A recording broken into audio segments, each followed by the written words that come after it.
জামায়াতে ইসলামীতে কোনোদিন একজন নন মুসলিম কি আমির হতে পারবেন? মানে এই প্রশ্নগুলো আসবে সামনে, আমি এটাই বলছি। জি, তাহলে এখন প্রশ্নটা হলো যে গঠনতান্ত্রিক বিধানের মধ্যে এটা আছে কিনা। Theoretically it is there, member হতে পারবে। পরবর্তী প্রশ্ন হলো হয় না কেন? তো গঠনতন্ত্রে তো আওয়ামী লীগের গঠনতন্ত্রে বহু কিছু আছে না, বিএনপির গঠনতন্ত্রে বহু কিছু আছে না, সব কি ইমপ্লিমেন্ট হয়? কিন্তু দের ইজ এ স্কোপ।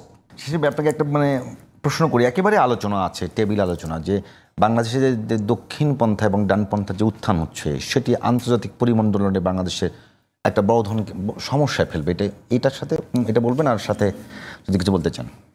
যে এই কনসার্নটা আমি বিভিন্ন জায়গায় শুনেছি, বড় বড় রাজনৈতিকবিদদের। এটা কেউ টক সাথে আলোচনা করতে চায় না, কণ্ঠেও শুনেছি, এবং আজকেও দুটো ডিপ্লোম্যাটিক কন্ট্যাক্টে গিয়েছিলাম সকালে মিটিং করতে, সেখানেও একটু হালকা করে আঁচ দিতে চায় যে 5ই আগস্টের পরে বাংলাদেশে এক ধরনের দক্ষিণপন্থার উত্থান হচ্ছে। তো আমি ওনার সঙ্গে অনেকক্ষণ তর্ক বিতর্ক করার চেষ্টা করলাম, সেটা কি? বাংলাদেশে কি এক্সট্রিমিজম রাইজ হচ্ছে? Do you have any specific information যে extremism in Bangladesh in a new fashion started? তখন তিনি আনসার দিলেন, no, we do not have any specific information. তাহলে কি জান কি হয়েছে বিগত সময়টাতে? হেফাজতকে অপ্রেস করেছে, হুজুরদেরকে মারামারি করেছে, রাইটিসদেরকে অনেক অসুবিধা করেছে, জামাত ইসলামের লোকদেরকে ফাঁসি দিয়েছে, বিএনপির বেগম খালেদা জিয়াকে ফাঁসি দিয়েছে, জেলে ঢুকে শাস্তি দিয়েছে, জেলে ঢুকে নিয়ে গেছে। তো বিএনপির কেন্দ্রীয় পর্যায়ের লোকদের 100, 150, 200, 250, আমার ধারণা হাবিবুন্নবী সোহেলের বিরুদ্ধে 300-এর উপরে, সবচেয়ে বেশি 400 বেশি মামলার আসামি হয়েছে। উনার সাথে একদিন আমার হাইকোর্টে দেখা হলো, উনি বললেন, সরু ভাই এখন আর বাড়িতে যেতে পারি না, কোর্টেই ঘুমাইতে হয়, কারণ একদিনে 5টা-7টা হাজিরাও থাকে। ওই আমলে আগাম জামিন নিতে গেছিলেন আর কি। তো আপনি এই এনভায়রনমেন্টটা ফ্রি হয়েছে, ফ্রি হয়ে তাতে কী হয়েছে? সবাই তো গতিশীল হয়েছে, সবাই তো তার গতি দেখাচ্ছে। আপনি মাদ্রাসা বন্ধ করে দিয়েছিলেন, মাদ্রাসা ওপেন হয়েছে। আপনি পীর সাহেবকে করতে দেন নাই, সেটা ওপেন হয়েছে। হেফাজতকে আপনি মারার চেষ্টা করেছেন, তারা ওপেন হয়েছে। হেফাজতকে ভাঙার চেষ্টা করেছেন, ভাঙাটা কিন্তু জোড়া লাগার চেষ্টা হয়েছে। নেতৃত্বের মধ্যে অনেক ধরনের ক্যারিকেচার করার চেষ্টা করেছেন, সেটাও ওপেন হয়েছে। তাহলে এই যে রাইটিস্ট পুরা ফোর্সটুকু, আমি মনে করি এটা বিএনপি থেকে শুরু করে আপ টু ইসলামী আন্দোলন, এই যে ফোর্স, এই ফোর্সের যে সাপ্রেশনের মধ্যে ছিল, তারা তো এক ধরনের হাফ ছেড়েছে। তো তারা ছাত্রদল হাফ ছেড়েছে, ছাত্র শিবির হাফ ছেড়েছে, একটা ওপেন স্পেস পেয়েছে। এটাকে লোকেরা বলছেন যে এটা হলো দক্ষিণপন্থার উত্থান।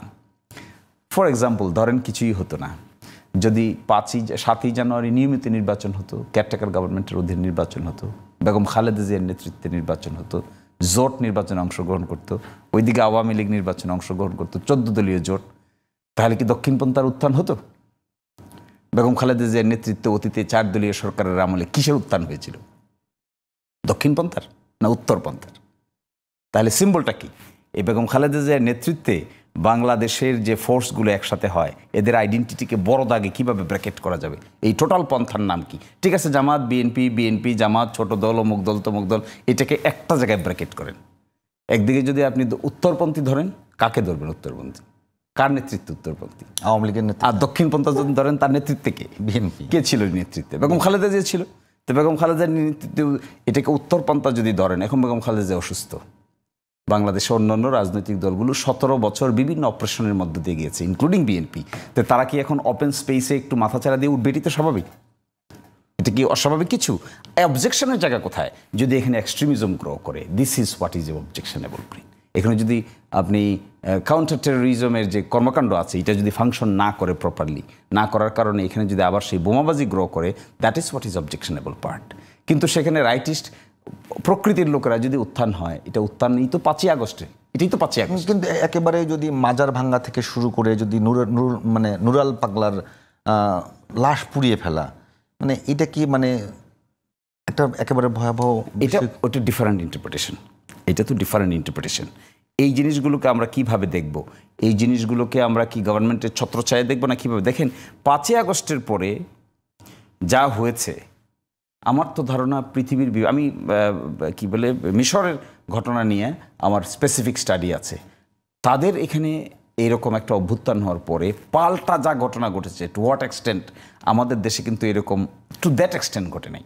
তারপরেও অভ্যুত্থান পরবর্তী সারা বিশ্বে যা হয়েছে, বাংলাদেশে কিছু হয়নি। তারাই অনেকেই তো বলেছে যে এত হাজার লোক থাকবে না, এত হাজার লোককে মেরে ফেলা হবে, এত লক্ষ লোক এই করা হবে। হয়েছে কি আসলে? হয়নি তো। কিন্তু অবশ্যই যা হয়েছে তাকেও আমরা সাপোর্ট করি না। একটা মব যদি হয়ে থাকে এটাকেও তো সাপোর্ট করার কিছু নাই, আমরা কন্ট্রোল করতে চাই। কিন্তু আমার মনে হয় এগুলো হলো বিচ্ছিন্ন বিক্ষিপ্ত ঘটনা, এগুলোকে আপনি উত্থান বলতে পারবেন না। কারণ গভর্নমেন্টাল সিস্টেম, আমি এই ফর দ্য ফার্স্ট টাইম দেখলাম পুলিশের বিহেভিয়ার। পুলিশ এখনও মেরুদণ্ড সোজা করে দাঁড়ায় নাই, কিন্তু ঢাকা বিশ্ববিদ্যালয়ের এই ডাকসু নির্বাচন কেন্দ্রিক নাকি জাকসু নির্বাচন কেন্দ্রিক একজন পুলিশ অফিসার ফেসবুকে কি জানি একটা দিয়েছে, পরের দিন দেখি তাকে প্রত্যাহার করে ফেলা হয়েছে।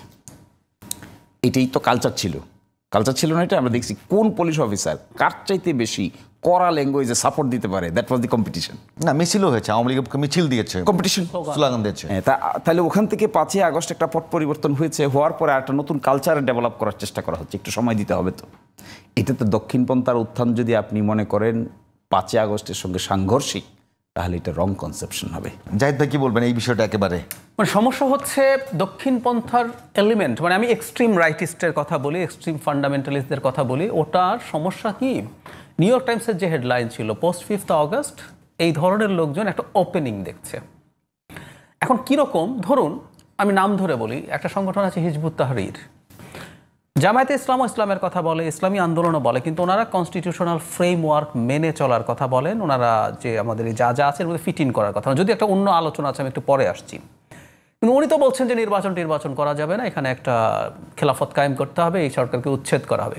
তাদের অ্যাক্টিভিটিস বেড়েছে, আগে কিন্তু এতটা ছিল না, এখন অ্যাক্টিভিটিস বেড়েছে। তারা বহু মানুষের সাথে যোগাযোগ করছেন, কথা বলছেন খুব ফ্রিলি, যদিও এখনও এটা নিষিদ্ধ সংগঠন।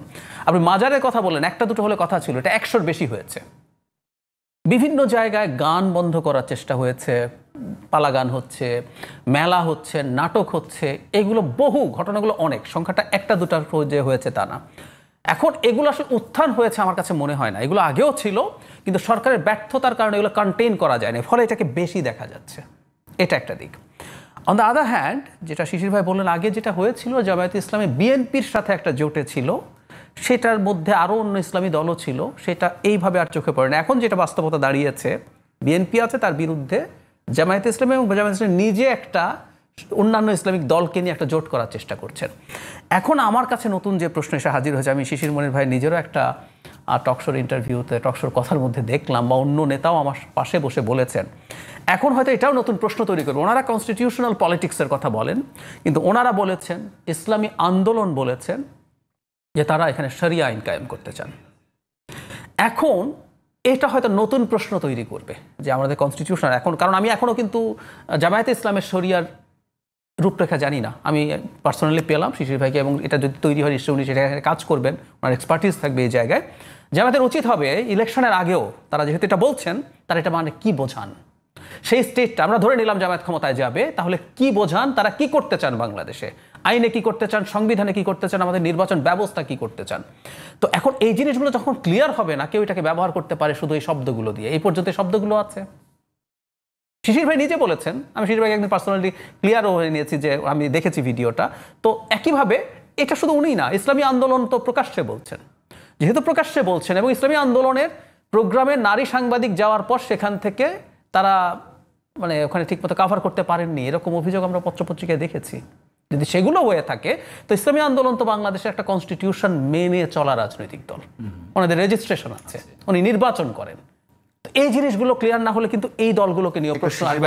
আরেকটু যোগ করে রাখি, ভারত কিন্তু বসে আছে আমাদের এই যাবতীয় জিনিসগুলো ধরে ঝামেলা পাকানোর জন্য। So they will try to create narratives. Shishir ভাই, শেষ 2 মিনিট একেবারে আপনি এই কয়টার উত্তর দেবেন? এখানে তো স্পেসিফিক প্রশ্ন না, প্রশ্ন হলো যে উত্থানটা হচ্ছে বলে যে আর্গুমেন্টটা করা হচ্ছে, এটার মধ্যে আবার কি কি সেগমেন্ট হচ্ছে এটা বোঝানোর চেষ্টা করছেন জাহিদ ভাই। তার মধ্যে উনি নানা আসপেক্ট বলছেন, তার মধ্যে একটা বলছেন যে ফিউচার একটা চ্যালেঞ্জ হবে, সেটা হলো শরিয়ার ব্যাখ্যা। তো এই যে দেখেন, এই যে ইসলামিক দলগুলো এখন তারা পাবলিক এক্সপোজারে আসছে, পাবলিক এক্সপোজারে এসে তারা পাবলিক ওপিনিয়নের প্রতি এখন তাদের গুরুত্ব বাড়তেই হবে, এটাই তাদের অপশন হবে। ইলেকশনে অংশগ্রহণ করবে, তো ইলেকশনে অংশগ্রহণ করলে পিপল কি মনে করছে, পিপলের এজেন্ডা কি? আপনি ছাত্র শিবিরের ঢাকা বিশ্ববিদ্যালয়ের প্যানেলটা দেখেন, এটা ইনক্লুসিভ করেছে তারা, why? Because of people support. তারা দেখাইতে চেয়েছে যে all works of people can work with Islami Chhatra Shibir, backed by ইসলামী ছাত্র শিবির, তাদের যে ঐক্য প্যানেল।